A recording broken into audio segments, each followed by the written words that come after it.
हम लाते हैं top news, आपके फेवरेट टॉक शोज और अनलिमिटेड एंटरटेनमेंट सिर्फ यूट्यूब पर।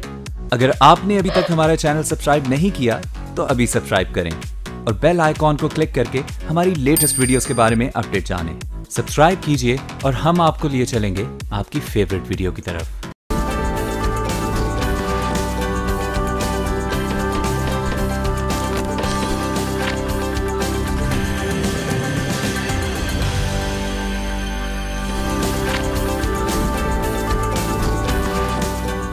अस्सलामुअलैकुम, गुड मॉर्निंग। आज के साथ मैं हूं सबाशी और मैं हूं अली आबिद और उम्मीद करते हैं कि आप लोग सब बखैर आफियत होंगे। और इस वक्त मेरे हाथ में मौजूद है चाय का कप और गुफ्तगू आज मुझे और सबा ने बहुत सारी करनी है, मुख्तलिफ टॉपिक्स पर करनी है, लेकिन आगाज हम करेंगे चाय से ही। और चाय एक ऐसी चीज है कि जो ही हम लोग ऑफिस आते हैं तो फोन करके पूछा जाता है कि कड़क चाय आपके लिए बनाई चाय या जरा हल्की रखी जाए। ये इन्होंने मेरे लिए कहा है क्योंकि जरा मेकअप में कॉल आती है कि आज चाय आपने कैसी पीनी है। खैर अली, हम चाय की बात कर रहे हैं तो जिस तरीके से मैं बहुत ज्यादा चाय पीती हूँ, अली को मैं देखती हूँ कि अली बहुत ज्यादा चाय पीते हैं, वहीं अली लोग ये भी कहते हैं कि चाय ज्यादा नहीं पीनी चाहिए क्योंकि चाय पीने से आप काले हो जाते हैं, जान शान भी नहीं बनती है। मुझे यूरोप वाले बहुत ज्यादा चाय भी पीते हैं, कॉफी भी पीते हैं, लेकिन सब गोरे होते हैं। अरे हाँ, ये बड़े पते की बात है कि यूरोप में जितने लोग भी रहते हैं वो चाय भी पीते हैं और कॉफी भी पीते हैं, लेकिन सब गोरे होते हैं। लेकिन हमारे यहाँ पर जो है बड़ा आम सा परसेप्शन है कि आप चाय ज्यादा पीती हैं। नहीं नहीं, बिल्कुल भी चाय नहीं पीनी चाहिए क्योंकि अच्छा चाय भी बड़ी मुख्तलिफ होती है ना कि आप स्ट्रॉन्ग पीते हैं, हर्बल पीते हैं, ग्रीन टी पीते हैं। असल में सुनी सुनाई बातें हमारी ये बहुत ज्यादा जो है ना वो हो चुकी हैं।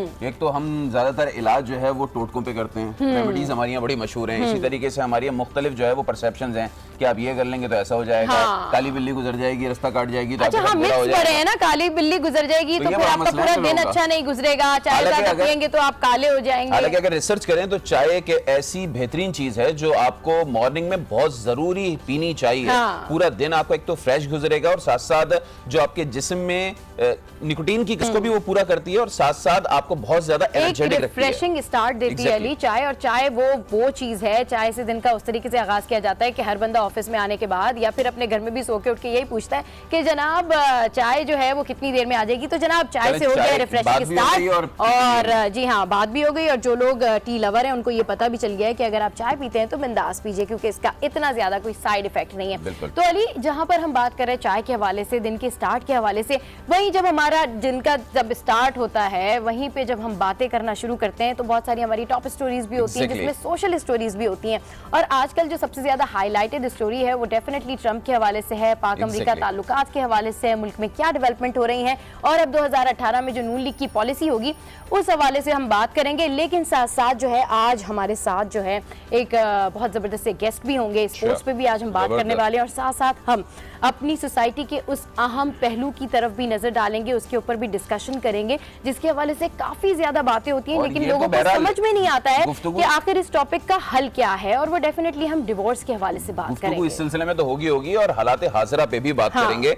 कल का दिन बड़ा अहम गुजरा है पाकिस्तान की सियासी तारीख के हवाले से, पाकिस्तान की सिफारती तारीख के हवाले से और पाकिस्तान की फौजी तारीख के हवाले से, क्योंकि अमेरिका और पाकिस्तान के ताल्लुकात इन दिनों इंतहाई नाजुक सतह पर जो है वो चल रहे हैं। और कल चाहे अस्करी क़ियादत हो चाहे सियासी क़ियादत हो, सब ने सर जोड़कर जो है वो गौर फिक्र किया है कि किस तरीके से पाकिस्तान का नैरेटिव आलमी बरादरी तक पहुंचाया जाए। बहरहाल बातें बहुत सी हैं, अभी शेर सुर्खियों की जानिब बढ़ते हैं और नजर डालते हैं कि आज हमारी टॉप स्टोरीज क्या हैं।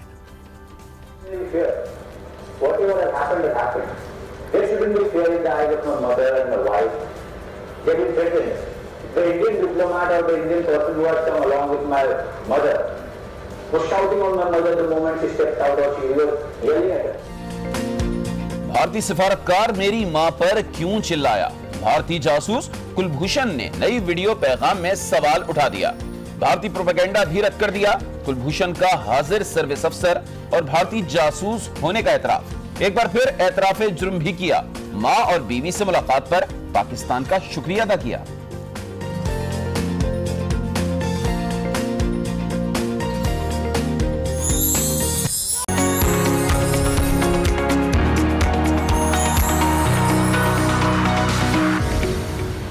तो इस वक्त मेरे हाथ में एक्सप्रेस अखबार मौजूद है और उसकी जो लीडिंग स्टोरी है वो है कि पार्लिमानी कौमी सलामती कमेटी का इजलास अमेरिका के साथ मामलात अफहाम और तफहीम से हल करने पर इत्तेफाक हुआ है।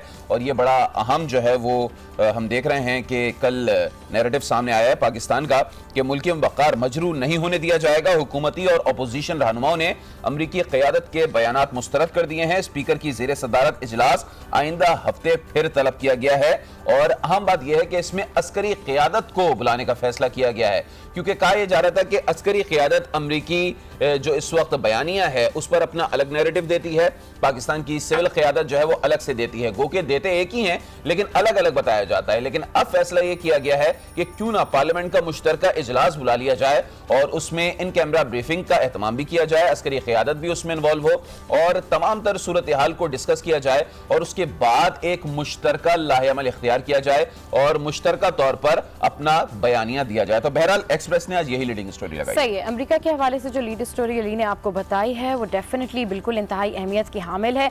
लेकिन मुझे जो एक लीडिंग स्टोरी लगी और मुझे लगता है कि उसके बारे में बात करने की बड़ी जरूरत है वो है कुलभूषण के हवाले से, जिसका जिक्र जो है कल लाइमलाइट में रहा और जिसके बारे में बहुत ज्यादा डिस्कशन हुई और बड़ी घर का भेदी लंका ढाए। और जिस तरीके से कुलभूषण ने बात की, जिस तरीके से कुलभूषण की एक वीडियो सामने आई उसमें हम कुलभूषण के चेहरे को बगौर देख सकते हैं कि उनके चेहरे के ऊपर कितना इत्मीनान है और उनके चेहरे से लग रहा था कि डेफिनेटली उनके ऊपर तशद्दुद नहीं किया गया है। उनकी वालदा और बेगम को जब उनसे मिलवाया गया, जब उन तक रिसाई दी गई तो डेफिनेटली पाकिस्तान का ये मिस्बत इकदाम था। लेकिन उसके बावजूद इंडियन मीडिया जो है नेगेटिव प्रोपेगेंडा करने पर तुला हुआ है। साथ साथ उसकी तरदीद कुलभूषण जादेव ने खुद कर दी और वो इस तरीके से की कि उनको ऐसा फील हुआ कि उनकी जो वालदा और बेगम है उनको हिरासा किया जा रहा है, उनको डराया जा रहा है, उनके चेहरे पर डर है। और जब वो बाहर निकल रही थी तो जो भारतीय डिप्टी हाई कमिश्नर हैं या फिर कोई और वहां पर मौजूद था भारतीय एहलकार, उसने उनकी वालदा और बेगम से जो है वो गुस्से के लहजे में बात की। तो ये बहुत बड़ी बात है जिसके हवाले से कुलभूषण जादेव ने बात की है और ये बयान दिया है, क्योंकि पाकिस्तान जिसके बारे में इंडियन मीडिया और पाकिस्तान के तमाम मुखालिफ जो ममालिक हैं वो ये बात करते हैं जी कि कुलभूषण जादेव को क्यों पकड़ा गया है, जबकि सब जानते हैं कि कुलभूषण जादेव ने अपना जो जुर्म है वो वीडियो में खुद भी एक्सेप्ट किया है और वो साथ साथ अपने तमाम भारतीयों से, अपने मुल्क से ये भी उन्होंने कहा कि मैं भारत का कमीशन्ड ऑफिसर हूं, मैं वहां का नेवी का हाजिर सर्विस का ऑफिसर हूं, फिर भी उसके बावजूद मेरी बात पर यकीन नहीं किया जा रहा है और मुझे यहाँ पर किसी किस्म का तशद्दुद का निशाना नहीं बनाया गया है और इन लोगों ने मेरी खुराक का भी अच्छा ख्याल रखा है। तो ये है पाकिस्तान जो कि इंसाफ के पूरे तकाजों को पूरा करने की कोशिश कर रहा है ताकि भारत को किसी किस्म का मौका ना मिले। लेकिन बहरहाल कुलभूषण के ऊपर जितने भी चार्जेस हैं उसकी सजा पाकिस्तान के हवाले से उसको जरूर मिलेगी। तो चलें जी, ये दो अहम खबरें थीं जो हमने आपके साथ डिस्कस की। अब अपने रिपोर्टर्स की जाने बढ़ेंगे और सबसे पहले पंजाब के दारुल हुकूमत लाहौर का रुख करेंगे। हमें ज्वाइन करेंगे आज न्यूज की नुमाइंदा हुमा बट। हुमा, कैसी हैं आप? Welcome to good morning. आज जरा ये बताइए आज कौन कौन से अहम इवेंट्स होने जा रहे हैं लाहौर में? जी, आज मैं तो बिल्कुल ठीक ठाक हूँ अल्हम्दुलिल्लाह। और मौसम भी मैं बता दूं आपको, स्टार्ट मौसम से कर लेती हूँ क्योंकि आज मुझे बड़ी खुशी हुई जब मैं बाहर निकली, मैंने देखा कि सूरज आसमान पर है, आसमान पर सूरज है, बड़ा ही मजा आ रहा है यहाँ पर मुझे इस वक्त बीपर देते हुए, क्योंकि कल मेरी हालत बड़ी ही ज्यादा खराब हो रही थी क्योंकि बहुत ज्यादा सर्दी थी, धुंध थी और ठंडी ठंडी हवा चल रही थी। हवा अभी भी चल रही है लेकिन सूरज है तो उसकी वजह से थोड़ा सा सुकून सा मिल रहा है कि आराम से आज का दिन का आगाज जो है वो अच्छा हो गया। तो इंशाल्लाह आगे भी यकीनन बेहतर ही रहेगा। और अगर इवेंट्स का जिक्र करूँ तो इवेंट्स में सबसे पहले तो साबिक वज़ीर आज़म नवाज शरीफ क्योंकि यहाँ पर लाहौर में जाती मुरा में मौजूद है तो वहाँ पर एक्टिविटीज़ का सिलसिला जारी ही रहता है, वहाँ पर मुलाकातों का सिलसिला जारी रहता है, पार्टी रहनुमा यहाँ पर आते हैं और उनके साथ इजलास भी होता है और आज भी इसी तरह की एक्टिविटीज़ वहाँ पर जारी रहेंगी। और आज भी हम लोग देखेंगे कोई अहम सी वहाँ पर से जुमलेबाजी भी होगी और कोई ना कोई बयान ज़रूर हम लोग को सुनाई देगा वहाँ से। उसके बाद हम लोग सुन रहे हैं कि मुल्तान में बहुत सा मौसमी फ्लू जो है उसने बहुत ज़्यादा बुरी सूरत इख्तियार कर ली हुई है और उसकी वजह से बहुत से वहाँ पर डेथ्स भी हुई हैं।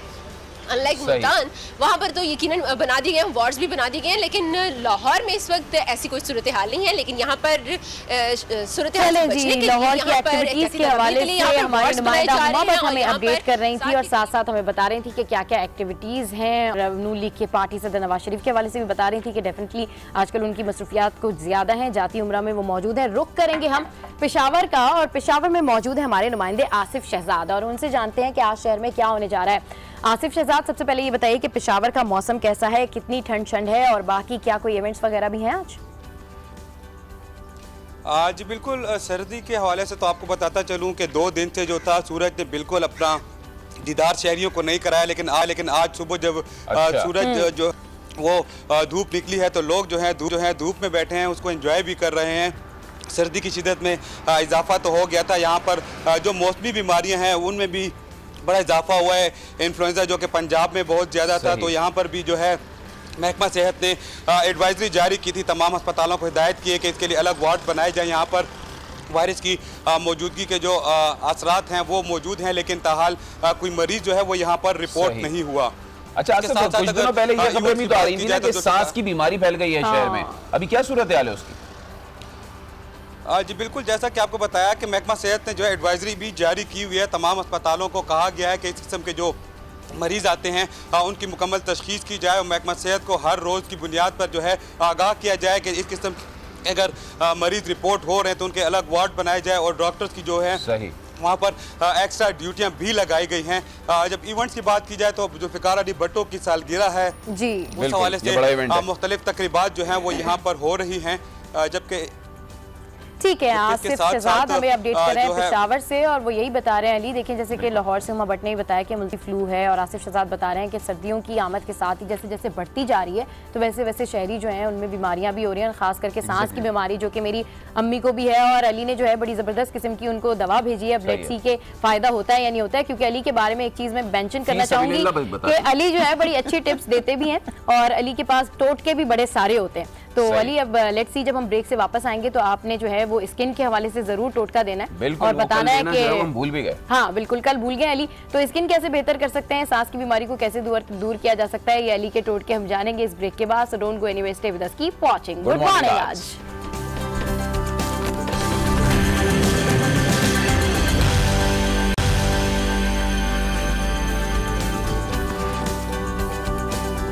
Welcome back to good morning आज। तो अब हम बात करेंगे इंतहाई नाजुक मामले पर और आपको बताएंगे कि इस्लामी नजरियाती काउंसिल ने 3 तलाकों का मामला पार्लियामेंट में ले जाने का अब फैसला कर लिया है। और इस्लामी नजरियाती काउंसिल के नए चेयरमैन डॉक्टर किबला अयाज कहते हैं कि 3 तलाकों का मामला पार्लियामेंट में लेकर जाएंगे और बैक वक्त 3 तलाक को काबिले सजा जुर्म भी करार दिया जाएगा। CII ने 3 तलाक के मामले पर अपनी सिफारिशात पर अमल दरामद का मुतालबा किया है, जबकि 3 तलाक पर भारतीय सुप्रीम कोर्ट ने भी पाबंदी लगाई है। नए चेयरमैन डॉक्टर किबला अयाज के मुताबिक कौंसिल हुकूमत से इन सिफारिशात पर अमल दरामद के लिए यकीनी तौर पर पार्लियामेंट में भी ले जाएगी। इन सिफारिशात में से एक अहम सिफारिश जिस पर कौंसिल अमल दरामद चाहती है वो है बैक वक्त 3 तलाकों को जुर्म करार देना।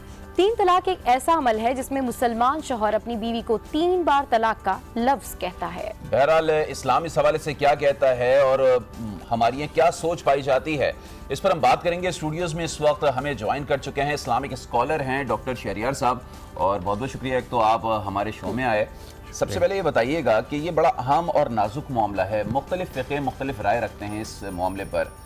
इस्लामी नज़रियाती काउंसिल अब कह रही है कि हम इस मामले को भी पार्लियामेंट में लेकर जाएंगे और जो शख्स 3 तलाक़ें एक साथ देता है उसको सज़ा का जो है ना मुस्तहक़ करार दिया जाना चाहिए। भारतीय सुप्रीम कोर्ट का फैसला भी आपकी नज़र से गुजरा होगा, उन्होंने तो कह ही दिया है कि 3 तलाक़ें एक वक्त में नहीं हो सकती हैं। ज़रा आप बताइएगा इस्लाम क्या कहता है, क्या होना चाहिए? औज़ुबिल्लाहि मिनश्शैतानिर्रजीम, बिस्मिल्लाहिर्रहमानिर्रहीम, अल्लाहुम्मा सल्लि अला सय्यिदिना व मौलाना मुहम्मद व अला आलिहि व अस्हाबिहि व बारिक वसल्लम। बहुत नाजुक मसला है बेशक, और इस पर अक्सरियत बहरहाल इस बात पर तो मुत्तफ़िक़ है उलमा की और मुख्तलिफ़ फ़ुक़हाए किराम की कि 3 तलाक़ें एक वक्त में दी जाएँ तो हो जाती है, सिवाय एक मकतब फ़िक्र के। अब सूरत हाल ये है कि किसी ने अगर किसी शख्स को कत्ल कर दिया, मर तो जाएगा बंदा, सही जी, लेकिन काम हराम है। सही बात, बंदा तो मर जाएगा ना, लेकिन काम वो हराम है।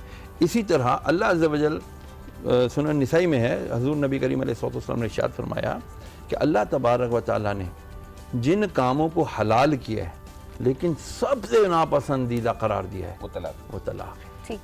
अब तलाक पसंद हलाल तो है, आप दे सकते हैं एट ए टाइम, लेकिन दी जाए जो नबी करीम अलैहिस्सलाम ने अहकामात दिए उसके मुताबिक। सही, एक तलाक दे, उसको टाइम दे, फिर इद्दत का पीरियड, इद्दत का पीरियड है, इद्दत से पहले ही अगर उसने रुजू कर लिया विदाउट निकाह वो उसके निकाह में आ जाती है। सेकंड दी तो फिर उसको अगर उसने पीरियड गुजार दिया तो फिर उसको निकाह करके सेकंड वाली के बाद निकाह करके आना पड़ेगा। लेकिन इसका ये मतलब नहीं है कि पहली वो खत्म हो गई, पहली स्टिल स्टैंड कर रही है, अच्छा सेकंड भी स्टैंड कर रही है, अब उनके पास लास्ट चांस रह गया है इनको जो है ना। हाँ, एक मैं और गलतफहमी दूर कर देना चाहता हूँ, यहाँ पर लोग उम्मूमन कहते हैं कि एक तलाक के बाद तलाक नहीं होती। अच्छा। तलाक तो तीन नहीं, एक तलाक के बाद भी तलाक हो जाती है। इद्दत गुजर गई, उन्होंने रुजू नहीं किया, वो औरत दूसरा निकाह कर सकती है। अच्छा, ये तो परसेप्शन है, बिल्कुल गलत परसेप्शन है ना ये। तो थोड़ा समझते थे एक ही तलाक दी है और फिर इज्जत तक गुजार देते हैं बातें लोग। अच्छा, गुस्से में। फिर ये भी तो एक इशू है ना कि जब हम कहते हैं कि आप एक वक्त में एक ही तलाक दें, अब जाहिर सी बात है तलाक हंसी खुशी तो कोई देता नहीं है, लड़ाई झगड़ा होता है, कुछ ऐसे मामलात हो जाते हैं कि मुंह से निकल जाता है। अब जाहिर सी बात है जज्बात में आकर जो जुमला निकलता है तो कभी एक दफ़ा निकलता है, कभी 3 दफ़ा निकलता है, कभी 10 दफ़ा भी निकल जाता है। तो हम किस तरीके से किसी को पाबंद कर सकते हैं कि वो एक वक्त में जज्बात में भी अगर आए या गुस्से में भी हो तो एक ही दफ़ा वो जुमला अदा करे, 3 दफ़ा ना करे। मैं यहाँ पर एक ऐसी बात करने जा रहा हूँ कि इस बात को शायद बहुत सारे लोग जो है ना, उलमाए किराम जो इसके अंदर जो है ना बहुत उनको तहकीक करनी चाहिए और इसमें साथ देना चाहिए, मैं समझता हूँ। जी बिल्कुल, बताइए। बात ये है कि हमें कुछ ऐसी लेजिस्लेशन करनी चाहिए, इसमें मैं फ़ुक़हाए किराम से ख़ास तौर पर रिक्वेस्ट करूँगा कि वो बैठें, तमाम मकतब फ़िक्र के लोग बैठें और इस पर गौर करें कि जैसे वकील कर लिया जाता है, मैंने आपको अटॉर्नी दे दी, आप मेरा जाकर के ना प्रॉपर्टी बेच सकते हैं, सही है, आपने सिग्नेचर कर दिया, तो why not we go to some person जो हमारे बड़े हों, उलमा हों, ऐसे बड़े लोगों, अगर मियाँ बीवी में कोई लड़ाई हो जाती है और वो तलाक की नौबत पेश आ जाती है तो एट द टाइम ऑफ निकाह ये क्यों नहीं लिख दिया जाए निकाह नामे में कि भाई जब आप लोगों को तलाक की नौबत आएगी कि आपकी तलाक उस वक्त तक वाक़ई नहीं होगी जब तक कि हम एक कंसर्न एक बड़े आदमी के पास करा जाए, क्यों ना इसको ऐसा लेजिस्लेशन कराया जाए। अच्छा, हमारी तो माजरत के साथ जो वली होते हैं, जो वालिद मोहतरम होते हैं, जब निकाह हो रहा होता है बेटी का तो उसमें से खास तौर पर वो जो क्लॉज होती है वो ऑप्शन ही निकलवा देते हैं, वो ऑप्शन निकाल देते हैं जिसमें खुला का ऑप्शन होता है। तो खुला नहीं, उसमें तफवीज़ी जिसे कहते हैं तलाक तफवीज़ी, क्या तलाक का हक बीवी को तफवीज़ यानी दिया गया, वो उसी वक्त करवा दिया जाता है। इसमें उलमाए किराम की ये सोच है कि जी औरत को ना ही दिया जाए तो बेहतर है, लेकिन ये उसका हक है, बुनियादी राइट है, पूछना चाहिए कि भाई तुम ये हक लेना चाहती हो, फिर इसकी कुछ शराइत है, वो शराइत के साथ दी जाती है। लेकिन यहाँ तो लाइनें ठकाठक। अभी चंद दिन पहले, 2-3 दिन पहले भी मैं गया एक निकाह पढ़ाने, तो वहां पर जब हम बैठ के मैंने कहा कि आप दुल्हन को ये निकाहनामा पढ़ा दें, अरे मौलाना कैसी बातें कर रहे हैं आप, यानी मैं बुनियादी राइट जो खातून के हैं जिसको पता होना चाहिए मेरी अथॉरिटी क्या है। इस्लाम ने सबसे ज्यादा जो है खातून को राइट्स दिए हैं। बात को यहीं से कंटिन्यू करेंगे और इंतहाई जबरदस्त किस्म के जो टॉपिक्स हैं वो हम डिस्कस कर रहे हैं। हमारे साथ इस्लामिक स्कॉलर भी मौजूद हैं, रिसर्चर भी हैं, इसी हवाले से मजीद कंटिन्यू करेंगे, दूसरी शादी के हवाले से भी बात करेंगे और मजीद इस पर नजर डालेंगे। लेकिन गुड मॉर्निंग आज मैं यहाँ वक्त एक ब्रेक का, सो कहीं जाएगा मत, don't go anywhere, stay with us.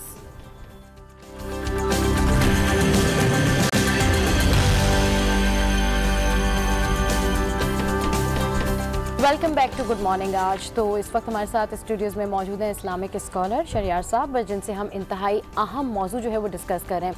Sir, जिस तरीके से कि अभी आप बात कर रहे थे, बता रहे थे कि ख़वातीन को अपने राइट्स ही नहीं पता एक्चुअली, जब उनकी शादी हो रही होती है या उनके घर वाले उनकी शादी कर रहे होते हैं, तो एक्चुअली क्या इस्लाम ने उनको उनके राइट्स दिए हैं, उसके हवाले से बताइए। हमारे यहाँ बदकिस्मती से एक इस्तिलाह इस्तेमाल होती है, बस तेरी डोली उठी अब तेरा डोला उठेगा। Exactly. लड़की की जब शादी हो जाती है ना, तेरी यहाँ से डोली उठ गई, अब वहाँ से डोला ही उठेगा। ठीक है, चाहे वो उसको मारे, नशा करे, उसके हकूक पामाल करे, गंदी औरतों के पास जाए, जो भी करे जी, बस जी डोला उठेगा तेरा। ऐसा नहीं है, सही, वो इंसान है।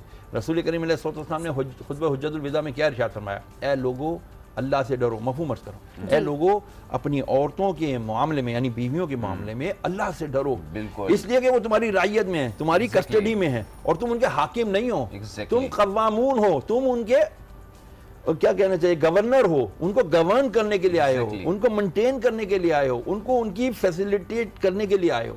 अगर तुम उन्हें अपनी खादमा बनाने चाह रहे हो तो बुखारी और मुस्लिम की सहीहैन की हदीस है, सरकार ने फरमाया औरत के मामले में डरो, इसको जैसी है वैसी रहने दो। ये उल्टे हाथ की सबसे टेढ़ी पसली से पैदा हुई है। कुरान में तो ये दबाओगे टूट जाएगी, सीधा करोगे तो भी टूट जाएगी। सर, कुरान में तो ये भी है ना कि अगर आप एक से ज्यादा शादियों की जानिब जाते हैं तो अल्लाह ने कहा कि अदल से काम लेना। अदल से क्या फरमाया, मफहूम अर्ज कर दे तो तर्जुमा का, तुम एक एक से दूसरी, दूसरी से तीसरी, चौथी, तुम एक से ज्यादा निकाह करो जी।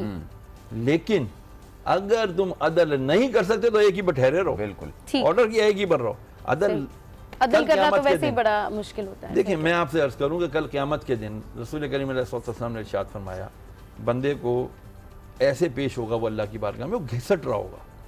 अहले महशर को अपने पैरों तले रोंद रहे होंगे। बिल्कुल। ये कौन लोग होंगे? जिनकी एक से ज्यादा बीवियां होंगी। अच्छा। और ये उनमें अदल नहीं करते होंगे। तो यकीनन जो लोग सुन रहे हैं जिनकी एक से ज्यादा बीवी हैं, बल्कि जिनकी एक भी बीवी है, तो उनको अल्लामा साहब की बात जरूर सुननी चाहिए कि आप अदल से काम लें, और अदल पूरी जिंदगी में अपनाना चाहिए किसी भी मामले में। आप अपने वालिदैन के साथ अगर मामला डील करते हैं उसमें भी अदल से काम लें, अपने बहन भाइयों के साथ डील करते हैं उसमें भी अदल से काम लें, बीवियों के साथ जो मामला तय करते हैं। बल्कि हम ये बात डिस्कस भी कर रहे थे कि सबसे ज्यादा पकड़ यही होती है कि आप लोगों के हुकूक ना मारें, किसी का आप हक ना मारें। अच्छा, हमारे साथ शरियार साहब हैं। शरियार साहब, जिस तरीके से डिवोर्स के हवाले से बात हो रही है और उस परसेप्शन के बारे में आपने बात की जो भी आपने क्लियर किया, इसके हवाले से मजीद कुछ वजाहत अगर आप बताना चाहें तो। तलाक जब हो, अव्वल तो तलाक के लफ्ज़ ही माने यही है कि अब अलहदा हो जाना है। सही, ठीक है ना। अगर कोई नाचाकी हुई है, कोई झगड़ा हुआ है, हमारा जो निकाहनामा उस पर एक क्लॉज लिखी हुई है कि नाचाकी की सूरत में क्या कोई आपने शराइत तय की है। एक उसके नीचे एक और क्लॉज लिखी है कि क्या कोई खास शराइत आपने लिखी है। मैं यही अर्ज किया करता हूं, जिसकी वजह से अक्सर लोग मुझसे पता नहीं नाराज क्यों हो जाते हैं। ये बात है कि जब भी आप राइट की बात करोगे ना, लोग आपसे नाराज होंगे। सही। ना लड़की वाले सोचते हैं यार हमारी लड़की की बेहतरी के लिए कह रहा है जी। सबसे ज्यादा तहफ़्फ़ुज़ औरत को दिया इस्लाम ने। बिल्कुल। उससे कहा कि आप लिखवाओ जी। बोला जी आप तो निकाह के वक्त आए में झगड़े कराने वाली बात कर रहे हैं। अरे भाई झगड़े की बात नहीं, आपकी बेटी का तहफ़्फ़ुज़ कर रहे हैं। इंसान आज है कल उसकी सोच तब्दील हो जाती है। अल्लाह ना करे अब तो मीडिया ऐसा आ गई चीज कि आज एक पसंद आ रही है तो कल दूसरी पसंद आ रही है। ये जो आपने लिखवाने वाली बात की, तो हमारी ये भी तो एक बड़ा इख्तिलाफी मसला है ना कि तलाक वाक़ई किस तरह होती है। आया कई लोग मौजूद हैं, उनके सामने तलाक दी जा रही है तब वाक़ई हो रही है, मियाँ बीवी अलहदा हैं वहाँ पर तलाक दी जा रही है तो तलाक वाक़ई हो रही है, लिख के दी जा रही है तो तलाक वाक़ई हो रही है। क्योंकि बाद से मसाइल ऐसे भी सामने आए हैं कि मर्द ने औरत को तलाक दे दी, औरत ने जाके घर में बताया कि मुझे तलाक हो गई है, बाद में मर्द मुकर गया, तो अब ऐसे में औरत क्या करे? ऐसा ही है। इसके बहुत आसान तरीक़ा है इसको सॉर्ट आउट करने का कि हलफ लिया जाता है। कुरान पर हलफ लिया जाता है, लड़के से भी और लड़की से भी। लेकिन मैं अपना पर्सनल एक एक्सपीरियंस ज़रूर शेयर करना चाहूँगा कि मैं एक दफ़ा मेरे पास ऐसा केस आया, लड़के ने तलाक दे दी गुस्से में, आपस में कज़न थे जी। लाया गया, मुझे बुलाया गया। बहरहाल जी मैंने उनको बहुत समझाने की कोशिश की कि तलाक दी है, लड़की कुरान उठाने के लिए तैयार हो गई। अच्छा। मैं बिल्कुल तलाक दी है। लड़के ने कहा जी मैंने तलाक नहीं दी। अब क्या करें, उसने भी कहा जी मैं हलफ उठाने की तैयार हूँ, उठवाया नहीं मैंने, ठीक मैं उठाने के लिए तैयार हूँ। अब मुझे थोड़ा खौफ आया, मैं कहा यार अल्लाह ना करे अगर इसने गलत उठा लिया किसी अजाब में ना मुब्तला हो जाए। बहरहाल मैंने उनको टाइम दिया कि ठहरो आप लोग और गौर कर लो, सोच लो।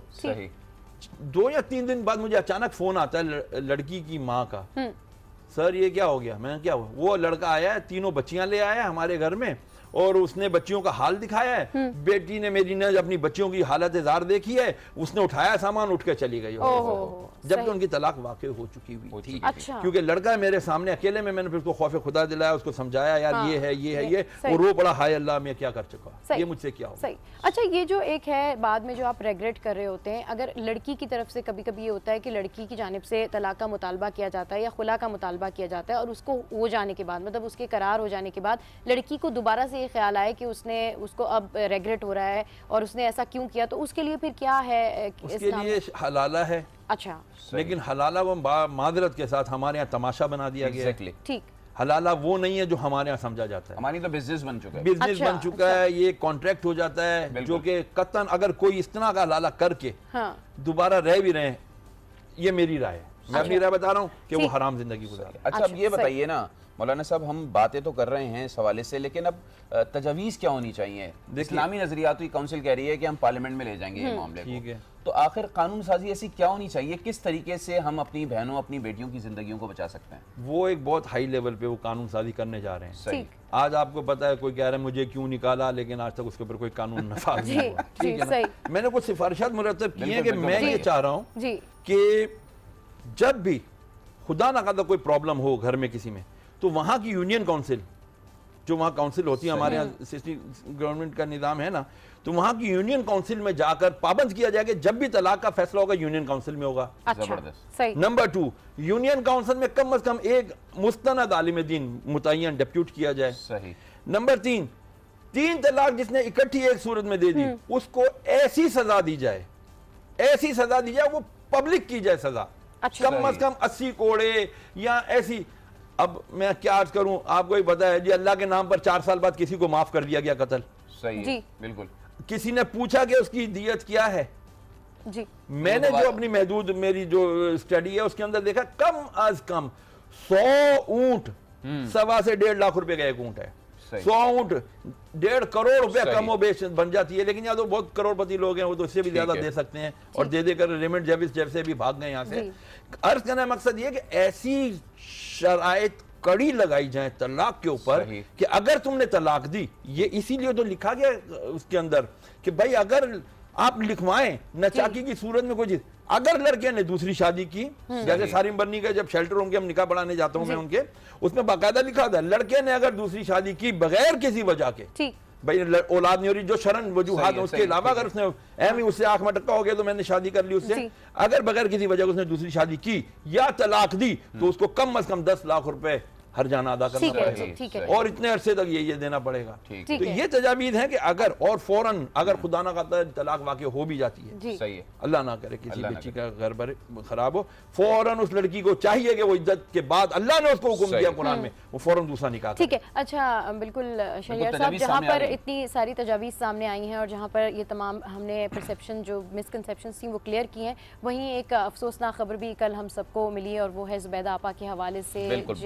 इंतकाल हो गया है। और वो एक हाउस होल्ड थी, उनकी एक्सपर्टीज से पूरा पाकिस्तान ही फ़ायदा उठाता था, इंतहाई एक अहद का नाम थी जुबैदा आपा। तो शहरियार साहब हम चाहेंगे कि आप सॉरी मैं एक चीज़ ये भी ऐड करूं कि कोई भी मसला होता था रेमेडी उनकी जुबान पर जो है वो रेमेडी उनकी जुबान पर थी। बिल्कुल बिल्कुल, तो उस हवाले से उनके लिए कुछ दुआ फरमाएं। सब उनके लिए दुआ करें। अल्हम्दुलिल्लाहि रब्बिल आलमीन वस्सलातु वस्सलामु अला अशरफिल अंबिया वल मुरसलीन जज़ल्लाहु अन्ना सय्यदना व मौलाना मुहम्मदन सल्लल्लाहु तआला अलैहि वसल्लम मा हुवा अहलुहु। ए मौला करीम अपने हबीब सल्लल्लाहु तआला अलैहि व आलिहि वसल्लम के सदक़े तुफ़ैल जो ज़ुबैदा खातून हमारी वफ़ात पा गई हैं, मौला करीम मरहूमा की मग़फ़िरत फरमा, उनके कबीरा सगीरा सारे गुनाह मुआफ़ फरमा, उनकी नेकियां कबूल फरमा। या अल्लाह अपने हबीब के सदक़े उनकी कब्र को जन्नत का बाग बना। ए मौला उनके कफन को जन्नती लिबास में तब्दील फरमा। या अल्लाह उन्हें जन्नत में नेक बीबियों का, पाक बीबियों का पड़ोस अता फरमा। उन्हें सरकार मदीना अलैहिस्सलाम की शफ़ाअत कुबरा नसीब फरमा। ए अल्लाह अपने हबीब अलैहिस्सलाम के सदक़े उनके तमाम लवाहिकीन को, उनके घर वालों को सब्र जमील अता फरमा, सब्र जमील पर अजर अज़ीम अता फरमा। या अल्लाह अपने हबीब के सदक़े तमाम मोमिनीन मुसलमानों को मौला करीम मरने से पहले अपनी कब्र आखिरत करने की, फ़िक्र आखिरत करने की तौफ़ीक़ अता फरमा। आमीन आमीन आमीन बिजाहि नबील अमीन सल्लल्लाहु तआला अलैहि वसल्लम व सल्लल्लाहु तआला अला खैर खल्क़िही मुहम्मद व अला आलिहि व अस्हाबिही अजमईन बिरहमतिका या अरहमर राहिमीन। बहुत बहुत शुक्रिया, आपने जो है वो जुबैदा आपा के हवाले से दुआ कराई। और यकीनन जैसे कि मैंने शुरू में भी कहा कि एक बहुत बड़ा नाम थी और हम देख रहे हैं कि आहिस्ता आहिस्ता जो है बड़े नाम, बड़े किरदार इस बिल्कुल मुल्क को छोड़ते जा रहे हैं। पाकिस्तान कई हवालों से बड़ा खुशनसीब मुल्क भी है और बदकिस्मती भी कई इसकी ये रही है। मैं एक छोटी सी आपको एनालिसिस अर्ज करूँ। फ्रॉम 2011 जनवरी टिल 2015 दिसंबर, इन 5 सालों के अंदर 2.3 मिलियन एक्सपर्टीज, हमारा माइंड ब्रेन जो है ना यहाँ से ड्रेन हो गया। सही। यहाँ के डॉक्टर्स, PhDs और ये सब लोग यहाँ से चले गए। क्यों? मौके नहीं मिले। ना अहल लोग अहलियत वालों को पीछे छोड़ देते हैं, फिर वो क्या होता है, दूसरे उनको बुला लेते हैं। ठीक है, अपॉर्चुनिटीज़ नहीं मिलती हैं। बहुत शुक्रिया सर, आप हमारे शो पर आए और इतनी ज़बरदस्त जो है वो हमारे साथ में बातें शेयर की, तमाम कॉन्सेप्ट क्लियर किए, डिवोर्स के हवाले से बात की, दूसरी बात की और डेफिनेटली जुबैदा आपा का लॉस एक बड़ा लॉस है। और कल से हम देख रहे हैं कि सोशल मीडिया पर ये खबर गर्दिश कर रही है। जैसे ही सुना तो बिल्कुल शौक की सी हालत थी। कहा जा रहा है कि कई दिनों से वो हॉस्पिटल में एडमिट थी और आज उनकी जो नमाज जनाजा है वो सुल्तान मस्जिद में भी पढ़ाई जाएगी। इस हवाले से जैसे जैसे जो भी अपडेट्स आएंगी हम आपको डेफिनेटली बताएंगे। फिलहाल गुड मॉर्निंग आज में यहाँ वक्त एक ब्रेक का, so stay with us, keep watching good morning आज।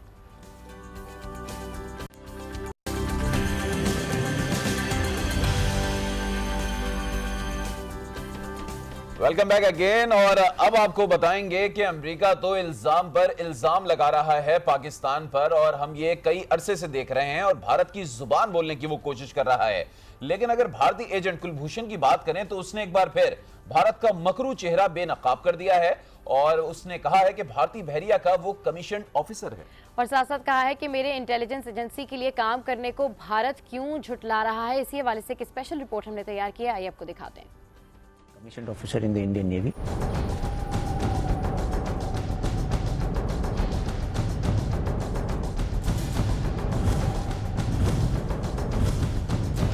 In various activities in Balochistan and Karachi. Pakistan ने एक बार फिर भारतीय प्रोपेगेंडे का जवाब दे दिया। भारतीय जासूस कुलभूषण जादेव के मुंह से ही हर धर्म भारत को आईना दिखवा दिया।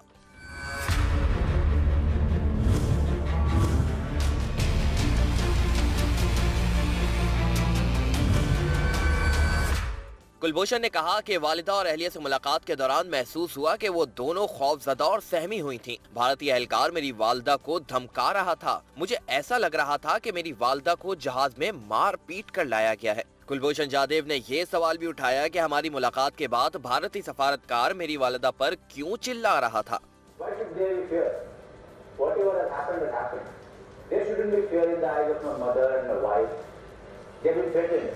The Indian diplomat or the Indian person who had come along with my mother was shouting on my mother the moment she stepped out, or she was yelling at her. Kulbhushan जादेव ने कहा कि भारतीय अवाम को बताना चाहता हूं, मैं भारतीय बहरिया का कमीशन अफसर हूं।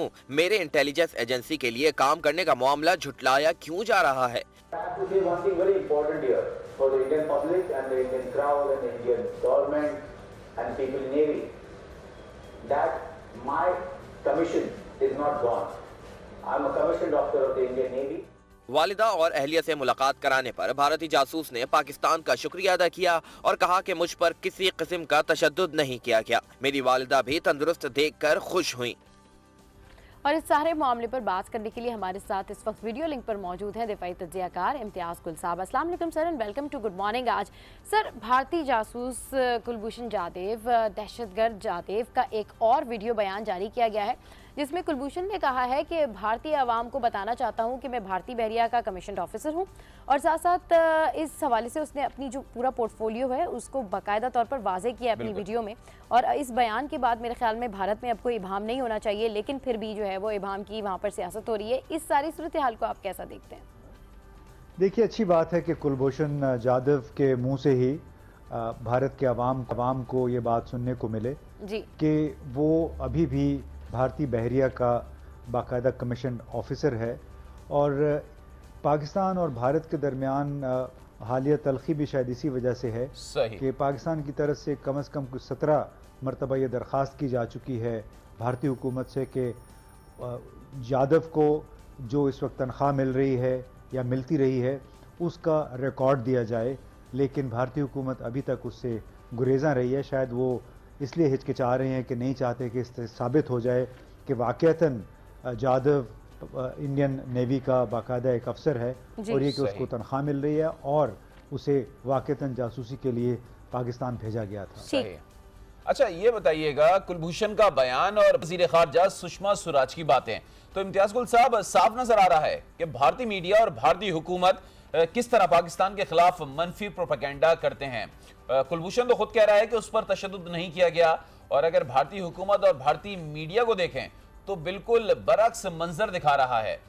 वो अपनी कौम को बताता है कि पाकिस्तान ने जो है वो जादेव पर बहुत ज्यादा जो है प्रेशर डाला हुआ है, उसको बहुत ज्यादा मारा पीटा है। इतना झूठ आखिर वो क्यों बोलता है अपनी आवाम से, क्या चाहता है? देखिए, जाहिर है ऐसा मालूम होता है कि ये मैं दोबारा कर रहा हूँ। जी बिल्कुल, गुल साहब हमारे साथ मौजूद हैं और इम्तियाज़ गुल साहब जो है वो इस हवाले से बात कर रहे हैं और उनसे हम दोबारा बात करने की कोशिश कर रहे हैं। जहां तक बात है कुलभूषण जाधव की, तो कल जिस तरीके से हम बात करें कि स्टोरी लाइमलाइट में रही और न सिर्फ भारत में लोग हैरान हुए बल्कि पाकिस्तान में हम सब तो जानते ही थे कि कुलभूषण के साथ क्या मामलात हैं और कुलभूषण की ट्रीटमेंट किस तरीके से की जा रही है पाकिस्तान में। लेकिन भारत में बहुत सारे लोगों को बड़ी परेशानी हुई, उनके जो मीडिया है उसने इतना नेगेटिव प्रोपेगेंडा किया। जरा मैं एक बार फिर आपको सवाल रिपीट कर देता हूं और चाहूंगा कि इस पर आप तफसीली अपना कमेंट दें। जैसे कि मैं बता रहा हूं कि भारतीय मीडिया और भारतीय हुकूमत अपने अवाम को मुसलसल मनफी बातें बता रहे हैं पाकिस्तान के हवाले से।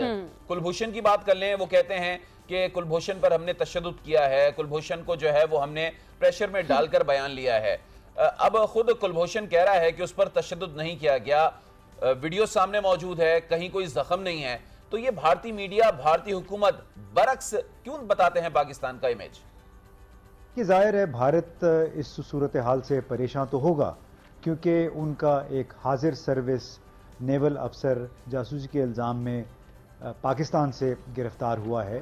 हालांकि उसका असल काम बज़ाहिर जो बिजनेस था वो तो ईरान में था, तो उससे एक जैसे कहते हैं कि किसी के दुम पे पाँव आ गया है, तो यही हाल इस वक्त भारतीय हुकूमत का है। और इसी वजह से उन्होंने वावेला भी काफ़ी किया है, क्योंकि उनके पास इसके सिवा कोई वजाहत नहीं थी, इस अमर की कोई वजाहत नहीं थी कि एक उनका जासूस बग़ैर वीज़े के एक जाली नाम यानी मुबारक हुसैन पटेल के नाम पे पासपोर्ट के साथ पाकिस्तान की सरजमीन पे क्या कर रहा था। तो जाहिर है उनकी अब ये ख्वाहिश होगी कि उसको बग़ैर उसको किसी न किसी तरीके से भारत के हवाले कर दिया जाए और इस यहाँ पे जो उसको सज़ा हुई है उस पर अमल दरामद ना हो। जी बिल्कुल ठीक कह रहे हैं सर आप कि भारत की कोशिश है कि किसी तरीके से कुलभूषण जाधव के मामले पे पाकिस्तान नरमी दिखाए। अच्छा सर, भारतीय जासूस ने वीडियो बयान में कहा है कि भारतीय सिफारतकार ने मेरी वालदा से बदतमीजी की, मेरी वालदा को धमका रहा था और उन पर चिल्ला भी रहा था। मुलाकात के दौरान ऐसा लग रहा था जैसे मेरी वालदा को जहाज़ में मार पीट कर लाया गया हो। और सर कुलभूषण जाधव ने तो भारत का जो मकरू चेहरा बेनकाब कर दिया है। आपको लगता है कि मेरे ख्याल में अब भारत को थोड़ा पीछे चला जाना चाहिए इस मामले के ऊपर, क्योंकि कुलभूषण तो खुद अब पाकिस्तान का शुक्रिया अदा कर रहा है इस मुलाकात के लिए? देखिए अब ये किस हद तक दुरुस्त है जाधव की ये बात कि भारतीय अफसर उस पर चिल्ला रहा था, या जब वो मुलाकात के बाद बाहर निकले तो उस पर उसने चीखना चिल्लाना शुरू कर दिया, या ये कि दौरान परवाज उन पे तशद्दुद किया गया, ये कुछ जहन इन बातों को मानता नहीं है। एक अलबत्ता हकीकत ये ज़रूर है उस पर एक गालिब इम्कान ये ज़रूर है कि कुलभूषण जाधव की बेगम और उनकी वालदा की ब्रीफिंग काफ़ी सख्त अंदाज में की गई होगी, उन्हें काफ़ी सख्त किया गया होगा ताकि मुलाकात के लिए जब वो आएँ तो वहाँ पे कोई ऐसी सूरत हाल पैदा ना हो जो कि भारत के ख़िलाफ़ जाती हो या जाधव के ख़िलाफ़ जाती हो। इसमें काफ़ी हद तक हकीकत हो सकती है। असल हालात तो अब मेरा ख्याल उस वीडियो फुटेज से हमें पता चल सकते हैं, जो कि गालिबन दफ्तर खारजा के पास होगी या किसी और इदारे के पास होगी, क्योंकि ये तमाम मामला हमारा ख्याल है कि बाकायदा फिल्म बंद किया गया है। ठीक है। अच्छा ये भी जरा बताइएगा ना कि अमेरिकी सदर ट्रंप ने पाकिस्तान पर संगीन इल्जामात आयद किए हैं और कहा है कि पाकिस्तान जो है वो दहशतगर्दों को सपोर्ट कर रहा है। कुलभूषण जाधव का हम वीडियो पैगाम देखते हैं तो वो कहता है कि भारत जो है उसने मुझे इस्तेमाल किया पाकिस्तान में दहशतगर्दी कराने के लिए, और उसने तो खुद अपनी हुकूमत अपनी सरकार को खरी खरी सुना दी है। इस सारी सूरत हाल पर आप क्या कहेंगे? टाइमिंग बड़ी ज़बरदस्त है अमेरिकी सदर ट्रंप की। उन्होंने जो भी पाकिस्तान के हवाले से, ईरान के हवाले से और शुमाली कोरिया के हवाले से जो ट्वीट मैसेजेस किए हैं 1 जनवरी को, उससे एक बाकायदा पैटर्न वाज़े हो गया है, और वो पैटर्न है कि उन्हें पाकिस्तान, चीन नफूज़ बहुत ज़्यादा है। दूसरी तरफ इस बयान से और इन ट्वीट पैगामात से उस काफ़ी शकूक व शुबहात जन्म ले रहे हैं कि बिल आखिर अमरीकी इंतज़ामिया के पाकिस्तान के हवाले से असल अज़ाइम क्या हैं, क्योंकि बज़ाहिर मकसद है पाकिस्तान को दहशतगर्दी के ख़िलाफ़ इक़दामात पे मजबूर करना, अफ़गानिस्तान में क़याम अमन की खातिर। लेकिन एक सिलसिला जो अफ़गानिस्तान के अंदर दहशतगर्दी के ख़िलाफ़ जंग से शुरू हुआ, फिर बाद में फाटा का नाम उसमें आया, और अब उसमें तासुर यह दिया जा रहा है कि पाकिस्तान के दूसरे इलाकों में भी दहशतगर्द मौजूद हो सकते हैं और उनके ख़िलाफ़ अमेरिका कार्रवाई भी कर सकता है। तो इससे काफ़ी शकूक व शुबहात जन्म ले रहे हैं, और उसमें पाकिस्तान के लिए, न सिर्फ पाकिस्तान के लिए बल्कि इसकी जो इलाके में इत्तेहादी हैं, रूस है या चीन है, उसके लिए भी एक लम्हा फ़िक्रिया है। और इन सब को मिलकर इसके पेशबंदी के लिए कोशिश करनी होगी। ठीक है, बिल्कुल सही, कैशबंदी के लिए कोशिश करनी चाहिए, क्योंकि एक तरफ तो सदर डोनाल्ड ट्रंप का ट्वीट है, दूसरी जानिब भारत की जानिब से आबी जारियत का मुजाहरा किया जा रहा है, LOC पर फायरिंग की जा रही है, फिर कुलभूषण का जो मामला है उसके ऊपर प्रेशर पे प्रेशर भारत जो है पाकिस्तान के ऊपर बढ़ा रहा है। आलमी अदालत की बात की जाए तो कुलभूषण का मामला यानी कि हैग में भारत लेकर गया, भारत के झूठे और बेबुनियाद इल्जामात और दहशतगर्द कुलभूषण का वीडियो पैगाम, आपको क्या लगता है कि ये सारे मामलात केस पर कोई असर डालेंगे? भारत कामयाब हो सकेगा अपने प्रोपेगेंडे पे, अपनी साजिशों पे? देखिए, जहाँ तक आलमी अदालत इंसाफ में कुलभूषण जाधव के हवाले से भारतीय अपील का ताल्लुक है, उस केस का फैसला तो इस केस के मेरिट्स पे होगा, इस बुनियाद पे होगा कि कितने मुअस्सर अंदाज में पाकिस्तान अपने केस की नुमाइंदगी करता है और उन हकायक की, उन बातों का दिफा करता है जो जाधव से मंसूब किए गए हैं। मैं नहीं समझता कि इस तरह आलमी बैन अक़वामी सतह पे शोर मचाने से या कुलभूषण जाधव के घराने के साथ उसकी मुलाकात से इस केस पे कोई असर पड़ेगा।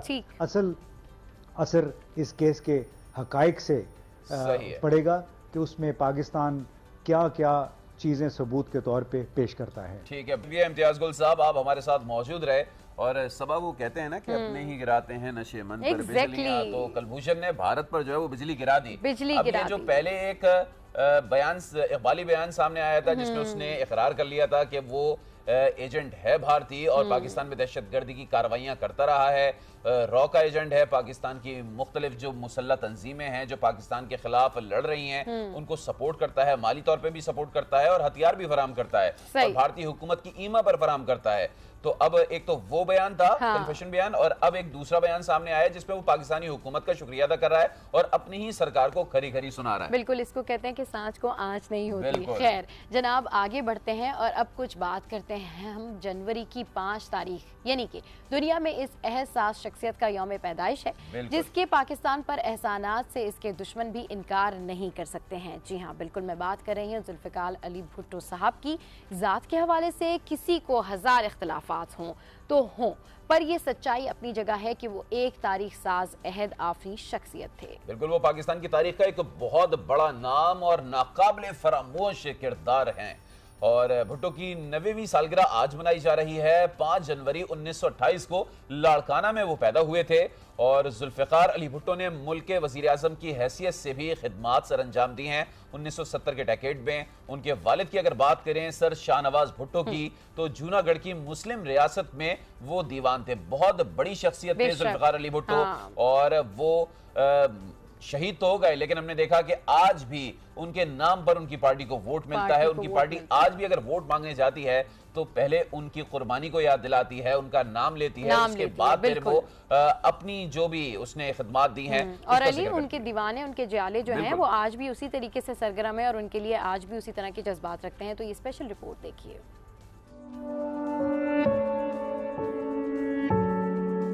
इस कौम को दुनिया का लोहा बना के करेंगे तो खिदमत करोगे, मेहनत करोगे, लड़ोगे।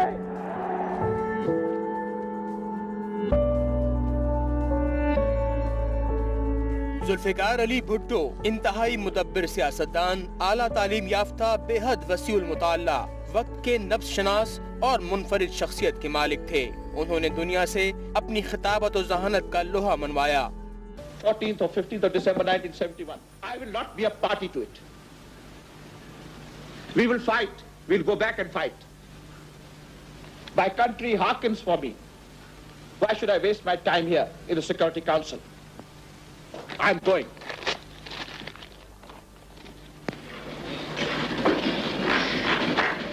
भुट्टो ने 1950 में बगले यूनिवर्सिटी से सियासत में ग्रेजुएशन की और 1952 में ऑक्सफोर्ड से कानून की डिग्री हासिल की, जबकि 1953 में वकालत का आगाज किया। भुट्टो अयूब खान की हुकूमत में वजीर तिजारत रहे। 1967 में जुल्फ़िकार अली भुट्टो ने पाकिस्तान पीपल्स पार्टी की बुनियाद रखी।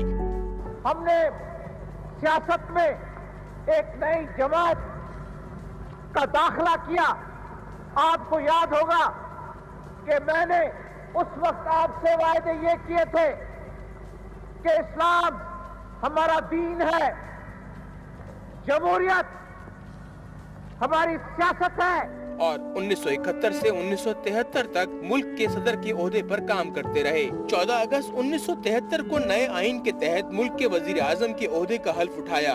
1977 के इंतखाबात में धांधली के बाइस मुल्क में खाना जंगी की कैफियत पैदा हो गई, जिसके बाद उस वक्त के आर्मी चीफ जनरल जियाउल हक ने मुल्क में मार्शल लॉ नाफिज कर दिया। सितंबर 1977 में उन्हें नवाब मोहम्मद अहमद खान की कत्ल की साजिश के इल्जाम में गिरफ्तार किया गया और 4 अप्रैल 1979 को उन्हें फांसी दे दी गई। जुल्फिकार अली भुट्टो ने अपने दौरे इक़्तिदार में इस बात को महसूस किया था कि हिंदुस्तान पाकिस्तान को एक बार तकसीम कर चुका है और अब वो ये कोशिश बार बार करेगा, लिहाजा पाकिस्तान का एटमी सलाहियत हासिल करना खित्ते में ताकत के तवाज़ुन के लिए एक लाजमी अमर है। इसीलिए जुल्फिकार अली भुट्टो ने पाकिस्तान के एटमी प्रोग्राम का आगाज किया। I do not want my government policy is not to have a nuclear bomb. I have said it that my government policy is not to have a nuclear bomb. But at the same time, I have said that why should we be prevented from advancement in nuclear technology? तो report आपने मुलाहिजा की, भुट्टो की कई खिदमत है पाकिस्तान के लिए, लेकिन जो सबसे बड़ी खिदमत है वो ये है कि पाकिस्तान में अवामी सियासत का आगाज अगर किसी ने किया तो वो जुल्फिकार अली भुट्टो मरहूम ने किया। और सबब मुझे बड़ा एक दिलचस्प वाकया याद आ गया। 60 की दिहाई में अयूब खान की हुकूमत थी और वजीर खारजा थे जुल्फिकार अली भुट्टो। अमरीका के दौरे पर थे। अमरीकी सदर ने उनसे कहा कि भुट्टो अगर आप अमरीका के शहरी होते तो आप हमारे वजीर खारजा होते। तो उन्होंने बोला कि मिस्टर प्रेसिडेंट, अगर मैं अमरीकी होता तो मैं वजीर खारजा नहीं होता बल्कि सदर अमरीका होता। क्या बात है जी। और वही बात है कि लीडिंग क्वालिटीज तो तमाम सियासतदानों में होती है, लेकिन आपकी एजुकेशन, आपका विजन, आपका पैशन और आपका ब्रॉड एक्सपेक्ट जो है आपको डिफाइन करता है कि किस तरीके से आप जो है कौम को आगे लेकर जा सकते हैं, जिनमें से भुट्टो साहब एक थे। इनके हवाले से मजीद भी बात करेंगे और इनके हवाले से मजीद चीजें भी आज पूरा दिन आज न्यूज पर आपके सामने शेयर करेंगे। फिलहाल गुड मॉर्निंग आज में यहाँ वक्त एक ब्रेक का, सो कहीं जाएगा मत, don't go anywhere, stay with us, keep watching good morning आज।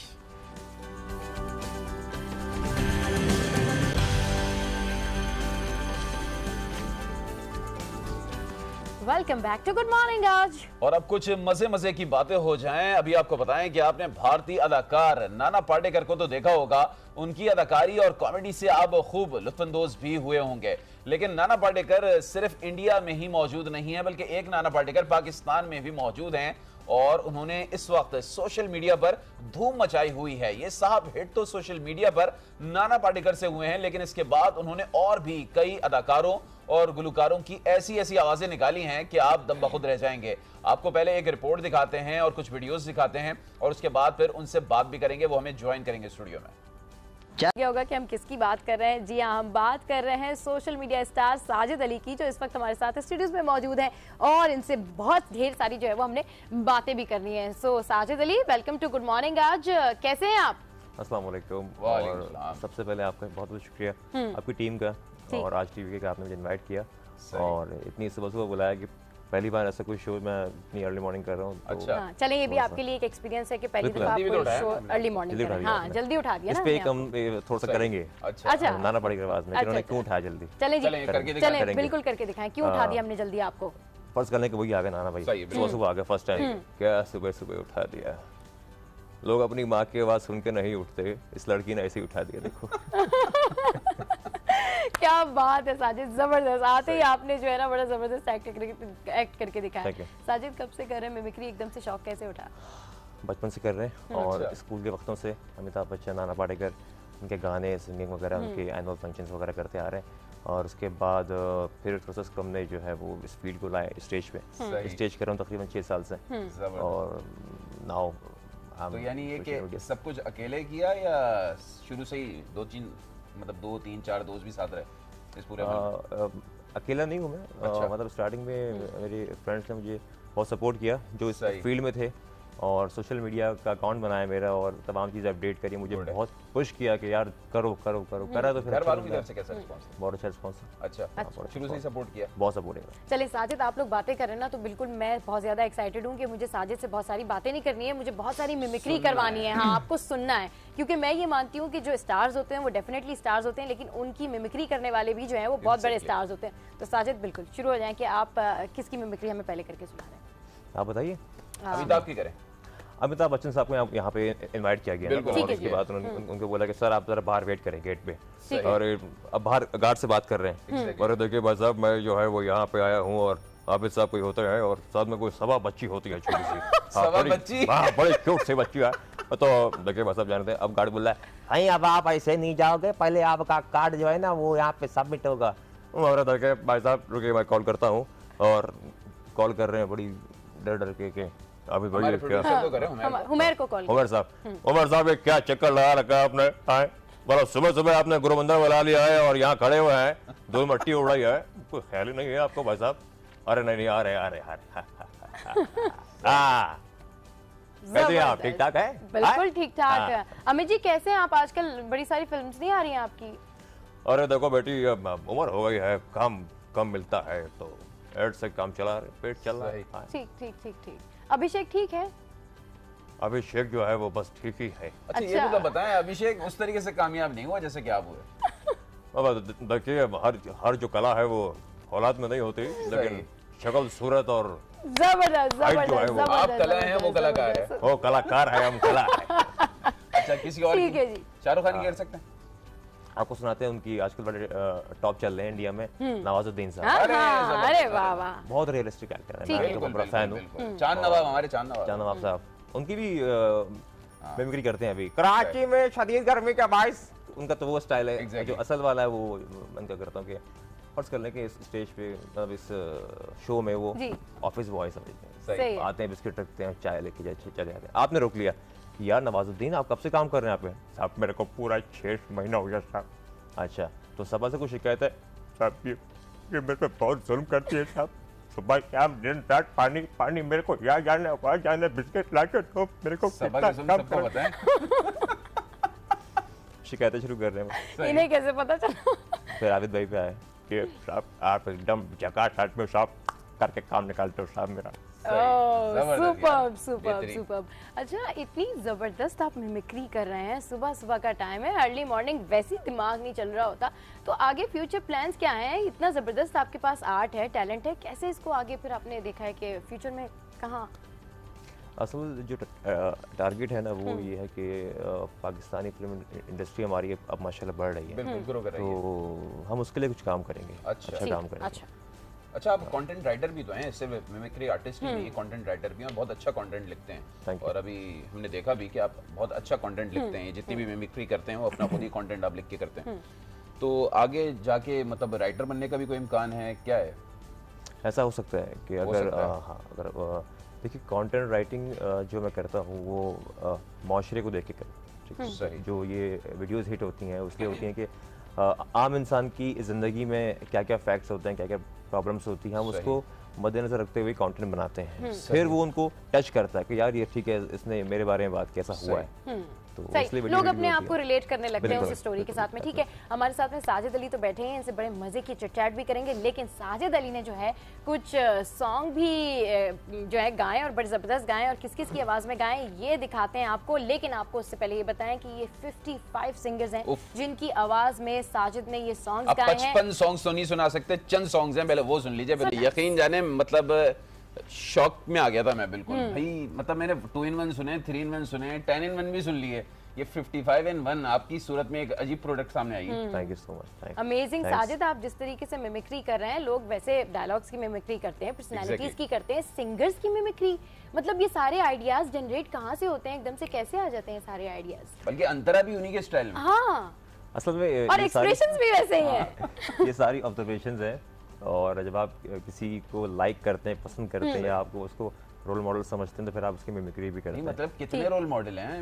1 2 5 10 हो, यहाँ तो मतलब 55 56 60 65 अब वैरायटी करनी पड़ती है ना, क्या करें। तो अभी रोल मॉडल्स के बढ़ने का इम्कान है, जैसे जैसे लोग नए भी आ रहे हैं इंडस्ट्री में। हमने एक रिकॉर्ड कायम किया कि 55 सिंगर्स की मिमिक्री की है, आने वाले वक्तों में 120 आवाज़ों के ऊपर काम हो रहा है, और बहुत जल्द उसको। अच्छा, हमारे यहाँ बहुत सारी चीज़ों को जो है ना वो फिर ट्रेनिंग की जानिब चले जाते हैं, लोग ट्रेन करना शुरू करते हैं, अदाकार मुख्तलिफ ट्रेनिंग दे रहे हैं, गुलकार ट्रेनिंग कर रहे हैं, आप मिमिक्री आर्टिस्ट भी हैं, कंटेंट राइटर भी हैं, ट्रेनिंग भी आप देते हैं, तो आप इस सिलसिले में ट्रेनिंग देते हैं? कंटेंट के हवाले से ट्रेनिंग देते हैं या सिर्फ मिमिक्री के हवाले से भी देते हैं? कंटेंट के हवाले से, शूट के हवाले से, आपकी जो एक वीडियो की एडिटिंग है उसके हवाले से, साउंड इफेक्ट्स के हवाले से, और एक्टिंग के हवाले से खास तौर पर, क्योंकि कुछ लोगों की एक्टिंग अच्छी होती है, डायलॉग डिलीवरी अच्छी नहीं होती, कंटेंट अच्छा नहीं होता। अच्छा, मिमिक्री के हवाले से बताएं ना, ये कुदरती होता है या ये आप टीच करके भी जो है वो किसी ना किसी को बेहतर कर सकते हैं कि वो अच्छा मिमिक्री आर्टिस्ट बन जाए? लेकिन दो चीज़ें हैं, एक तो गॉड गिफ्टेड है, जिसका गॉड गिफ्टेड है वो तमाम लोगों की मिमिक्री कर सकता है 80% 90%, और जिसका नहीं है तो मतलब आप भी 3-4 की मिमिक्री कर लेंगे। सही है, ठीक है ना? नहीं अली, एक दो लोगों की मिमिक्री आराम से कर लेते हैं आप लोग ना, और बहुत जबरदस्त मिमिक्री कर लेते हैं। जब आप उसको थोड़ा सा इम्प्रूव करेंगे तो सामने वाले को करते हुए देखेंगे, वो टून कैच करेंगे तो फिर आप आई थिंक 80% से 90% हो जाएंगे। मिमिक्री करने के लिए जब आप मिमिक्री किसी की करने जा रहे होते तो डेफिनेटली बहुत सारे वर्ड्स आपके जहन में होते हैं, डायलॉग जहन में होते हैं, तो बड़ा ज़रूरी है कि जो पंचिंग डायलॉग्स होते हैं या जो प्रोमिनेंट डायलॉग्स होते हैं वही उठाए जाएं, या आप किसी भी वे में किसी की मिमिक्री कर लेते हैं? देखिए कर लेते हैं, लेकिन बात ये कि जिस एक्टर के ऊपर जो डायलॉग सूट करता है ना, तो जैसे कि नाना पाटेकर, उसका स्टाइल एग्रेसिव है। अरे क्या है, सुबह शाम दिन रात बस चाय चाय, चाय भी नहीं पिलाई, अकेला अकेले पी रही। अच्छा, एक चीज ये भी देखने में आती है कि जब मैं आपसे कहूंगा कि भाई इसकी मिमिक्री करें तो कुछ देर के लिए वो बंदा सोचता है पहले, क्या उस वॉइस को डेवलप किया जा रहा होता है, क्या किया जाता है? नहीं, डेवलप नहीं करते। अगर आपने उसकी मिमिक्री की भी है, I have been mimicking from last 4 years, तो होता है जहन में कि बस ये लाइंस बोलनी। हाँ, कंडीशन के ऊपर डिपेंड करता है, लाइंस आ जाएंगे। हाँ, कंडीशन के ऊपर डिपेंड करता है। अगर आप कहते हैं कि यार कि इनके लिए कुछ बोले या शो के लिए कुछ बोले, तो फौरन से कुछ लाइंस जो है वो जनरेट होंगी कि अब क्या। जैसे कि अगर आपने गुड मॉर्निंग आज के लिए बेस्ट विशेस देनी है तो किसकी आवाज में आप देना चाहेंगे, किसकी मिमिक्री के अंदाज में आप देना चाहेंगे? सनी देओल आ गए हैं और सनी देओल जो है बेस्ट विशेस दे रहे हैं मुझे, अली को, गुड मॉर्निंग आज की पूरी टीम को कि जी you have rock the show. जी वो कह रहे हैं पापा जी आज तक मैं टाइम पे नहीं उठा, लेकिन जब से शो आया है सुबह सुबह मेरी आँख खुल जाती है। इसी के बाद आए सुनील शेट्टी, क्या बकवास कर रहा था मैं, यह शो मैंने बनाया समझे ना, और तुमसे पहले मैं उठता हूँ, सारे हेड्स देखता हूँ, उसके बाद शो देखता हूँ, बकवास बंद करो समझे ना। और गाना गा के अगर कुछ कॉम्प्लीमेंट देने से, गाना गा के कॉम्प्लीमेंट देंगे तो किसकी आवाज में आप चाहेंगे कि गुड मॉर्निंग आज के लिए आप बेस्ट विशेस दें? कौन सा सिंगर जो है वो आज बैठा हुआ है और क्यूबी की दे दें? चलिए राहत भाई देते हैं। राहत भाई फरदुलैन बलोच की जाने भेजा रही हैं। आते उन पे भी आते हैं, चलें जी, दोनों सिंगर्स ने बेस्ट विशेस देनी है हमें, वो भी नाना पाटेकर स्टाइल में। क्लोजिंग अब आप देंगे, मतलब आपने पूरे शो की जिम्मेदारी मेरे को। बिल्कुल, और वो भी नाना पाटेकर स्टाइल। नाना पाटेकर क्लोजिंग दे रहे हैं गुड मॉर्निंग आज की। गुड मॉर्निंग आज पे बड़ी मेहरबानी, आप सबकी सुबह सुबह उठते हैं आप लोग, हैं मंजन करे बगैर हमारा शो देखते हैं, बड़ी मेहरबानी, वेरी गुड है। और ये सारी आपकी मोहब्बत है, क्या करें क्या करें, इतनी मोहब्बत करते हैं आपसे कुछ कह भी नहीं सकते। चले जी, कीप वॉचिंग गुड मॉर्निंग आज।